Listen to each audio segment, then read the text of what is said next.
just joining us, this is Policy Focus. And today we'll be looking at food security. To discuss that with me, I have none other than Dr. Gani Enahoro, who is a veterinarian and works as a senior advisor for the Food and Agriculture Organization, FAO, and of the United Nations. He is also the past president of the Nigerian Veterinary Medical Association. He is a counselor for the Africa and the World Veterinary Association, and currently he is a member of the governing board of the Veterinary Council of Nigeria. Welcome, sir. It's good to have you on the program. Thank you. Good to be here. Thank you, sir. Yes. So recently, the president made a declaration on food security in Nigeria. So can you tell us what really brought about that? What is your take on that, sir? The president has made food security a primary concern for his administration, and that is very timely because the United Nations Sustainable Development Goals #2 is on zero hunger with a target of 2030. That's barely 7 years away. So if Nigeria is not joining other parts of the world in putting structures in place and policies in place towards achieving that target, Nigeria will be left behind. So the president has done the right thing by declaring an emergency on food security. And with all humility, I was part of those who authored the need for that. Yeah. That's very good to know. So can you tell us what are the pathways to achieving this food security? Well, historically, let me say that Nigeria had never been in want of food. We were also not in problem of food at the beginning. In the pre-colonial days, we were almost food sufficient. We exported food outside our country, maybe because the population was right then for what we were able to produce using all those traditional implements for farming. But things have changed now. We have a huge population of about 200 million. We have a lot of rural-urban migration of the working youth that would have ordinarily replaced those our old parents who were the real farmers that fed us in those days. After independence, there was a preference for cash crops. Emphasis was no longer on food products, so it was now having to chase after foreign exchange. Then we had the stories around the groundnut pyramid, the cocoa, the southwest, which made people to take their eyes away from food crops. So as we come along this way with the presence of crude oil discovery, Nigeria practically abandoned agriculture. So that has been the trouble we have, and now the need for us to put a new orientation and work towards matching what we are now in terms of modern implementation, modern ways of farming against the kind of practice of the old that we used to follow. So that is the situation. How effective is the national policy on agriculture towards ensuring lasting food security in these trying times? Because we know this policy are in place, but how effective are they? What are the step-by-step procedures that is needed to be taken to ensure food security in these trying times? There are national policies on agriculture. Let me make a correction here. Food security is not just about agriculture alone. It's a multi-sectorial, interdisciplinary mix, that will really give us a food security. We need science and technology. We need to begin to talk of value chain addition to whatever we have. It's not just about farming primary products alone from the farms like we used to do, because we now have to worry about post-harvest wastages that is a problem. So at times it's not even the insufficiency of what we are producing, but how are we storing these products off season.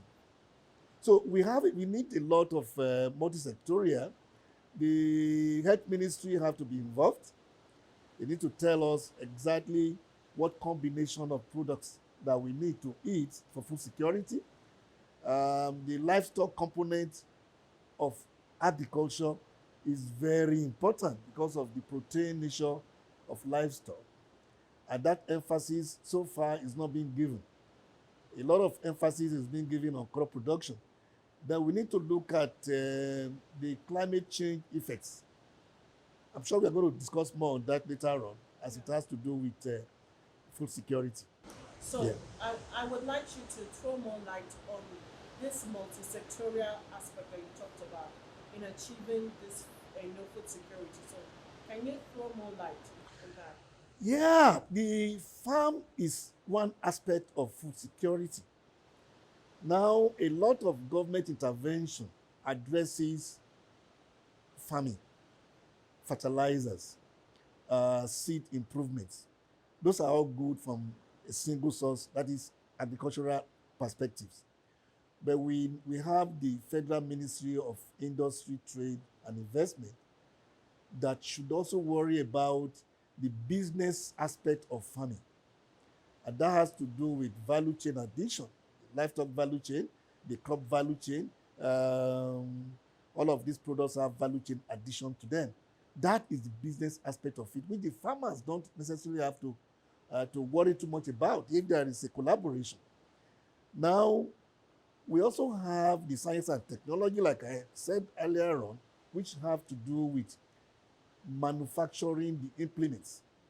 The modern implements, we don't have to import all we need to use in our farms in Africa, in Nigeria. By now, we should be having a technological approach to developing what we need for the kind of soil we have here. So we need science and technology. We need water resources. The rain-fed type of agriculture where we depend on rains don't come into vogue any longer. We need to have a water management policy from the water Ministry of Water Resources, collaborating with all of these other agencies into making agriculture available for food security. So that's the interministerial, interdisciplinary connection I'm talking about. Oh, that's interesting to know. Now, we know that these policies are in place, but then what challenges do you envisage for the implementations? Because I don't think that this policy has been adequately or efficiently implemented for us to see the results. So, what could be the challenge to that? Well, Nigeria is a very blessed country in the sense that we almost all know what our problems are, making it easy for the administrators to really work for us in sincerity. Policies have been there. In 1976, the Obasanjo, as a military head of state, brought about the Operation Feed the Nation as a policy in this country. Of course, that policy did not succeed because we still had to rely on importation of food to supplement what we had in Nigeria. Then when Shagari came as a civilian administration, they came with Green Revolution. I mean, everybody heard about Green Revolution because the Operation Feed the Nation failed, OFN. Then Green Revolution was like a baby that was supposed to survive. It failed. We never had a success of it. Then we had agricultural transformation agenda during the Obasanjo second coming, which looked very promising, as if they had the correction of those errors of the past. They all failed. It's about us. When we have policies for which implementations, strategies are not giving adequate monitoring and evaluation, the human factor takes over. If you give people fertilizers in your books in billions, And there is no monitoring and evaluation process to actually confirm that those investment gets to target. Of course, the books will look good, but the practicality of it will look bad. So we have such that people refer to as Nigerian factor issues that makes implementation worrisome. But again, it has to do with efficiency of monitoring and evaluation that we really don't have in most of our activities. That's the biggest challenge. That's the biggest challenge. Now, what are the low-hanging fruits? Do we have to reinvent the wheels? We don't have to do that. We have a very sizable, competitive, arable land that is seen to be one of the best in the world, in Nigeria. What do we do with them? If you look at the budget allocation to agriculture up till now, is unbelievably too low for a country that is shouting a departure from crude oil monoproduct economy. And that is what we have as the best employer of labor, agriculture. We need to be able to feed ourselves. A country that cannot ensure food security for its citizens has only just exposed himself to the whims and caprices of other people that will take advantage of them. If you have a budgetary allocation that is less than 5%, which is what we did, in fact, I think the last time we had was about 1.5%, it's ridiculous. That cannot be said to be a serious investment into food security. So we need to depart from such attitude top to bottom. Those are the challenges. Now, reinventing the wheel, like I said, we have a lot of models that we can adopt, both for crop farming and then for livestock farming across the world.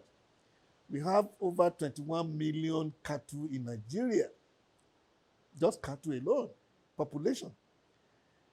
A lot of countries in Africa don't have a third of that, and then they're exporting meat to Europe because they are able to put value chain around what they have. We are not even one of the first 50 beef producing countries recognized in the world with that population of livestock that we have. The last time census was done in this country for livestock was in 1991. It doesn't show seriousness because you can't even plan when you don't even know what you have. So all those figures we still bandy around. They are just guesstimates on top of what we believe should be. That was the projection on top of what was done in 1991. So we need to go back into the basics. A lot that we can adopt, looking around us, and we improve on them, and then we will be the one exporting food to our neighboring countries. Okay? Last year alone, we had, from statistics, National Bureau of Statistics, almost $5 billion in dollars importation of food into this country to feed Nigerians. That's unbelievable. I mean, but that's exactly what the National Bureau of Statistics has offered us. So we can't continue to do that. So the President's declaration of emergency around food security is a right step to go. And if it is followed through, we will be able to make Nigeria one of the greats in terms of food production. Yeah. So you were talking about statistics, and that brings me to the next question. Data is one area, gathering data is one area that Nigeria is seriously lacking in. How do you think that can really help us in this situation now to how do you think we can revive, how can you think Nigeria can get adequate data to help us begin to implement these policies? First of all, we need to change the workforce that is into agriculture in this country. We need to deliberately cultivate a young army. We have been reputed to have a very young working force in this country that other countries don't have. What are we doing with them? So we need to begin to change the workforce. encourage people, young ones, to go into agriculture. They are very sophisticated tech-wise. They will be the one to generate the data we need for us. The traditional farmers that we have, our parents, my colleagues in age, who are still feeding the teeming population of Nigeria using the very traditional implements that they don't have records, they don't keep records, they don't make money. Middlemen make the money off them. They produce, and the middlemen come to take and sell and make the money. So we need to have a new generation that will do this job for us by encouraging them, deliberate government policy and efforts, supporting them to acquire the kind of tools that they require, like what they do abroad. If you tell a young farmer to have a drone in his farm and he sees that being demonstrated, because that's what they do elsewhere, he would like to go into farming. But you can't tell a young man of today who sees his mates in white-collar jobs and ask him to go and be using hoes and cutlasses to farm. He will not go there. So those are the army of young farmers that we need to cultivate, that will help us out with data collection. They will keep records. They will depend on loan facilities from banks. That would make agriculture a business that it should be. From what you've said, there seems to be so much that needs to be done, and it's kind of, I don't mean to be negative, but it kind of seems hopeless. But then there's there's always hope because Nigerians are very resilient people. Now, to add to what you were saying about carrying the new generation, that's young people along, how are states being carried along, and what is their response? What should be their response to ensure food security? Well, I must say that the Nigerian Federation, the way it is, that gives the states the independence to do what they should do, the states have not done much. Our attention has been focused too much on the federal government. A lot are left unmonitored at the state level because of the feeding bottle economy, where every governor goes to collect money at the center on a monthly basis. Governors are not giving the due attention to areas of concerns to the citizens.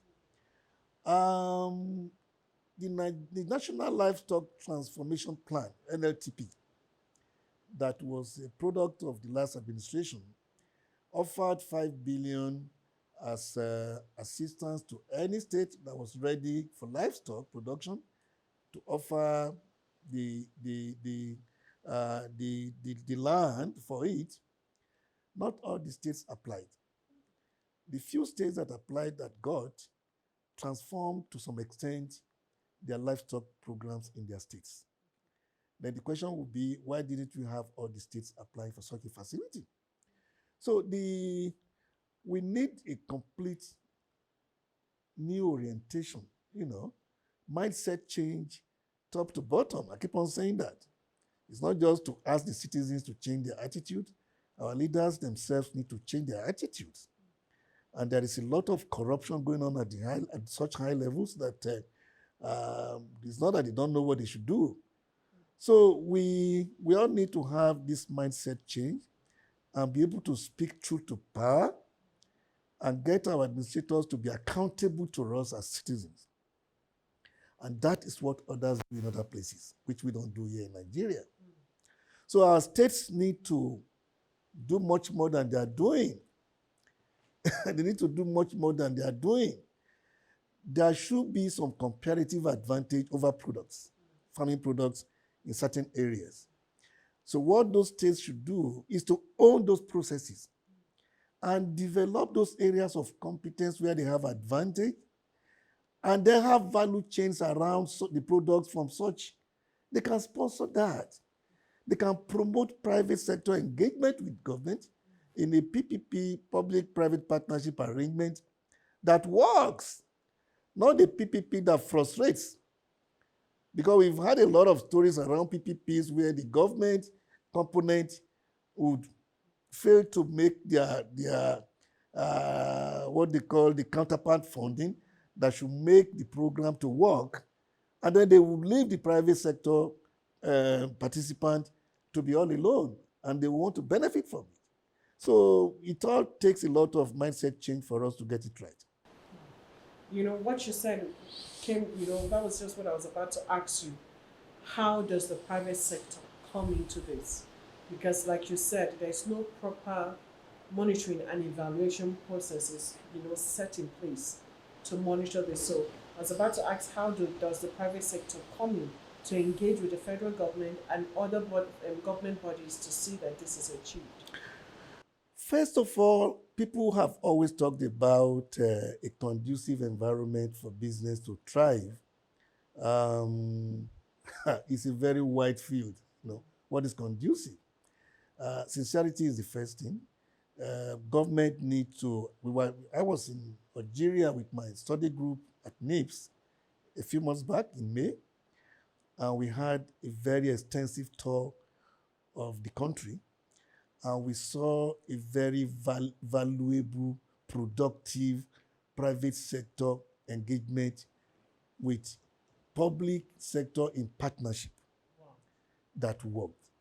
They practically have their economy fully owned by their states now. I mean, the indigenes of the states there.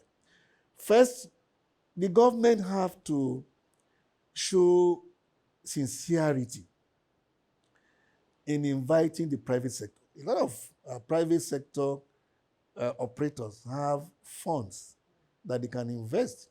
Many of them don't even know what to do, which businesses to go into. I can tell you that because I was in private sector for a long time. I mean, I was a private sector veterinarian for more than 30 years before I joined the United Nations organ. Now, how much of truth is government telling away from what the people read in the newspapers, mass media, and on television?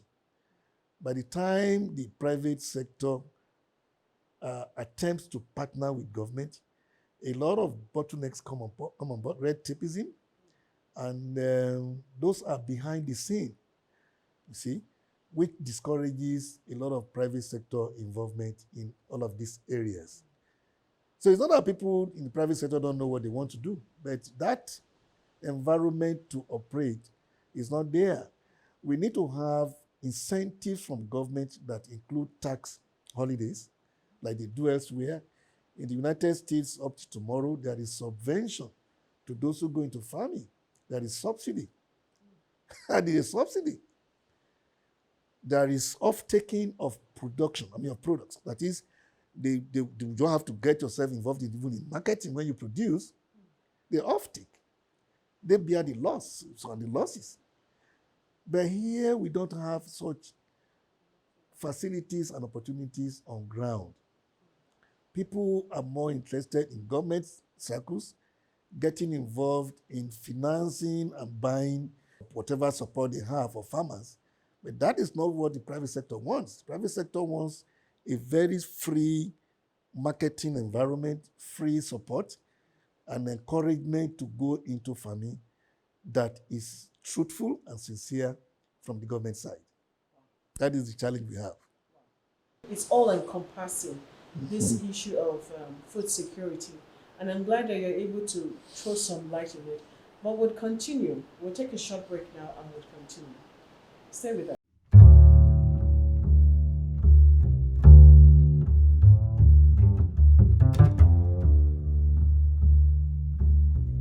And thanks for staying with us. Today we were looking at food security, and I have in the studio Dr. Gani Enahoro, who has been giving us a lot of insights on food security. And we've come to discover that it is beyond just agricultural, farming, and all that. Previously, you mentioned the issue of, bringing in tech into it, and that's the area I'm going to go into. The theme for this year's senior executive course at the National Institute for Policy and Strategic Studies is industrialization, energy security, and climate change.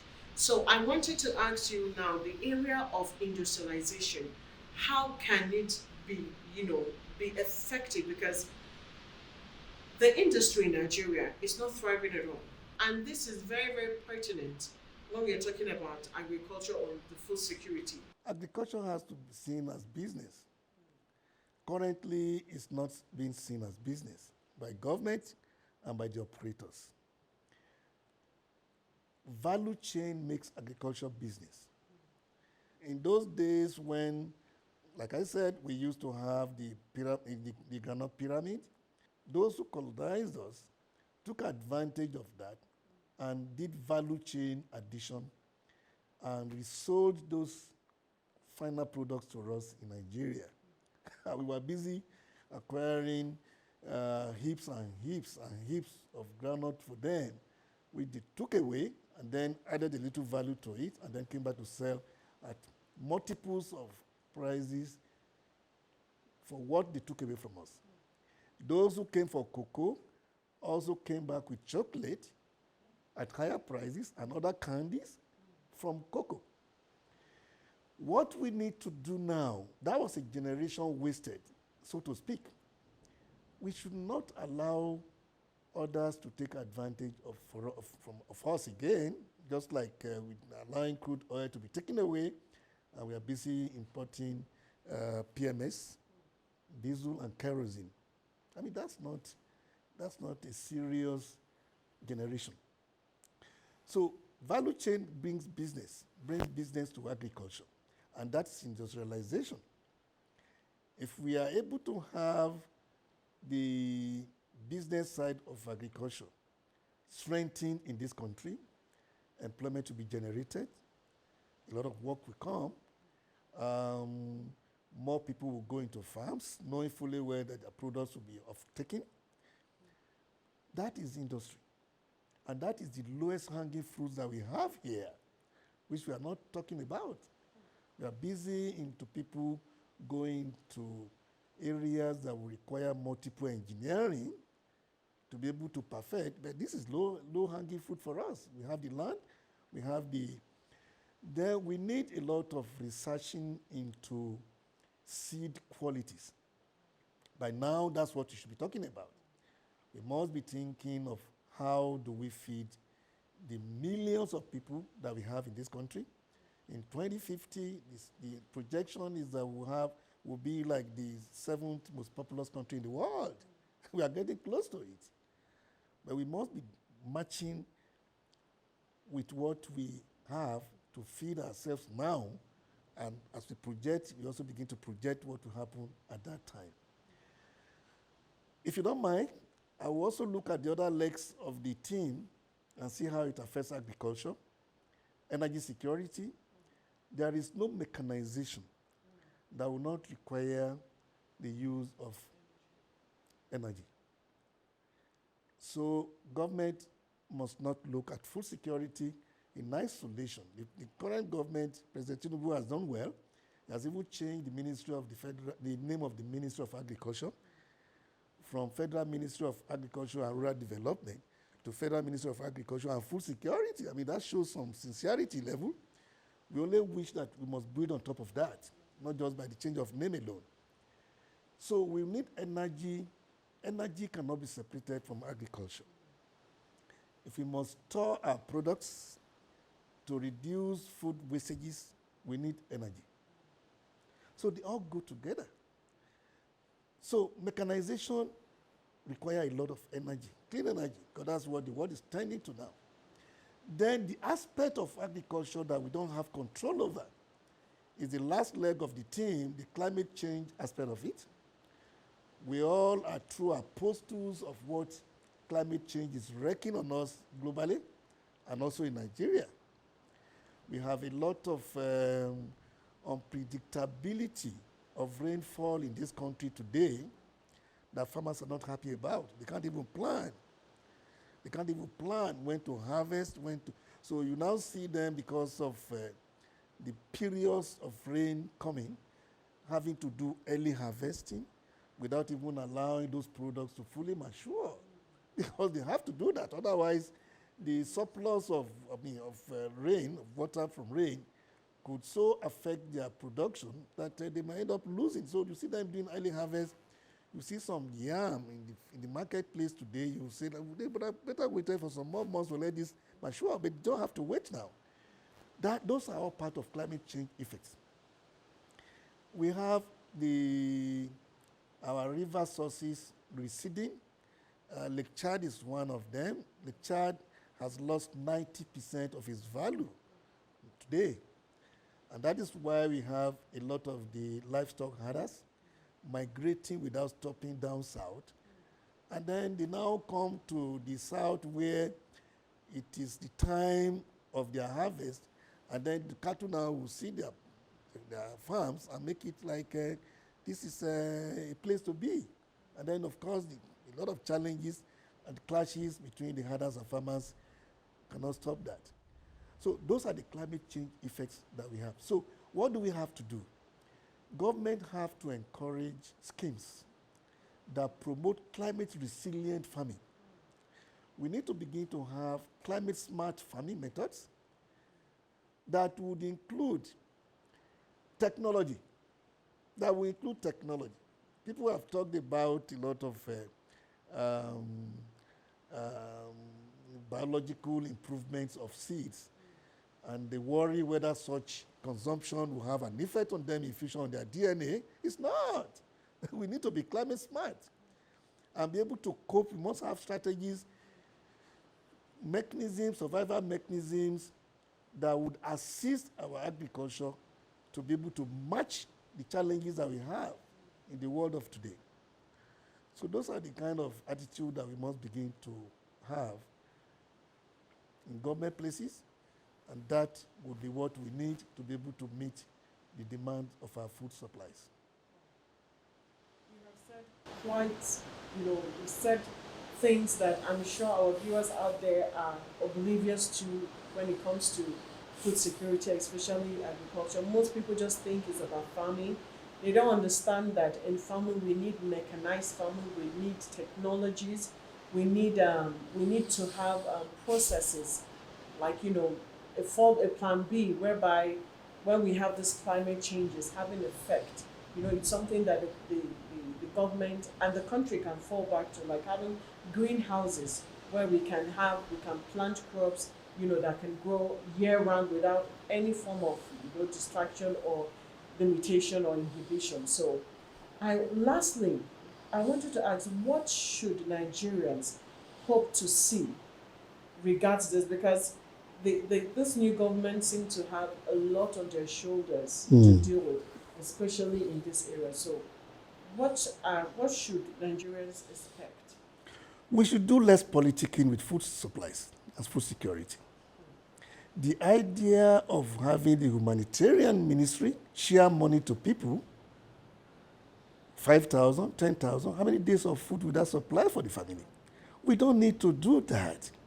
Those are monies that will not be properly accounted for, which could be useful more in promoting proper agricultural farming methods, in true supplies. We need to teach people how to fish. We don't need to give fish to people. That's the traditional ways of saying it. It had never worked giving people fish. But if you teach them how to fish, they will do that better on their own. So we need to do less politicking with agriculture. When I say agriculture, in the larger sense of it, I'm talking about livestock farming, crop farming, value chain addition, improvement of seeds, soil management, water management, and attraction of the youth into farming processing. So we need to do less politicking. It's very important. And we need to increase the budgetary allocation towards this direction. The president has declared an emergency. That must be matched by the funding available to these sectors. If we don't do that, next year we'll come back again and be talking about food emergency. So it's still good now. We still have, like I said, an importation value of about 5 billion. That is in trillions of naira. If you are not careful, and then with the security challenge that we have in the forests, that even those who are into farming are being chased away by bandits.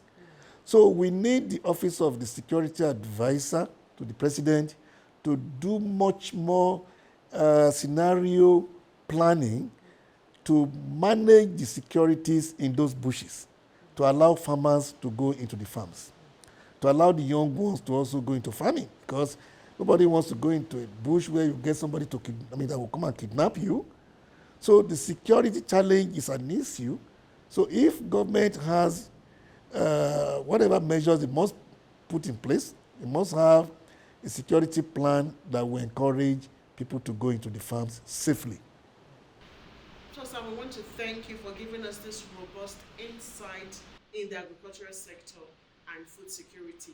We want to thank you so much for that, and we hope that when next we need you, you would oblige us your time. And we Thank you, sir.